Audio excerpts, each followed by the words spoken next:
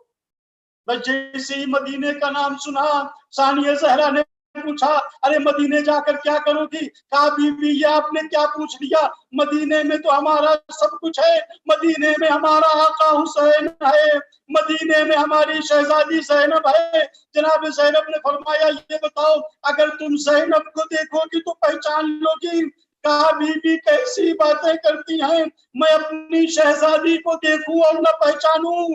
کہا کہ یہ بتاؤ اگر تم حسین کو دیکھو گے تو پہچان لو؟ کہا شہزادی میں اپنے آقا کو دیکھوں اور میں پہچانوں؟ بس اتنا سننا تھا کہ جناب زینب نے فرمایا اے ام حبیبہ تم نے کہاں پہچانا، ہم کربلا میں لٹ گئے، انہوں کے نیزہ پر حسین کا سر ہے اور میں ہی تمہاری شہزادی زینب ہوں، ہمیں کربلا میں لوٹ لیا گیا، ہمیں بے بکلوں چادر بازاروں میں پھرایا گیا۔ سیعلم الذین ظلموا ای منقلب ینقلبون انا للہ و انا الیہ راجعون۔ الہی بحق فاطمہ و ابیہا و بالہا و بنیہا، پروردگار تجھے واسطہ ہے محمد اور آل محمد کا ہماری سزا کو اپنی بارگاہ میں قبول فرما۔ پروردگار تجھے واسطہ ہے محمد اور آل محمد کا جتنے بھی لوگ اس مجلس کو سن رہے ہیں، پروردگار تجھے واسطہ ہے اس ذکر کا، تجھے واسطہ ہے ماہ مبارک رمضان کے تقدس کا، خدایا ان سب کی حاجتوں کو پورا فرما۔ یا اللہ تجھے واسطہ ہے محمد اور آل محمد کا ہم سب کو احسان کرنے کی توفیق عطا فرما۔ یا اللہ دنیا میں جہاں جہاں اہل بیت اطہار کے چاہنے والے موجود ہیں سب کی جان مال عزت و نام اس کی حفاظت فرما۔ یا اللہ امام زمانہ کے ظہور میں تعجیل فرما۔ اور ہم سب کو ان کے اعوان و انصار میں شمار فرما. ربنا تقبل منا انك انت السميع العليم.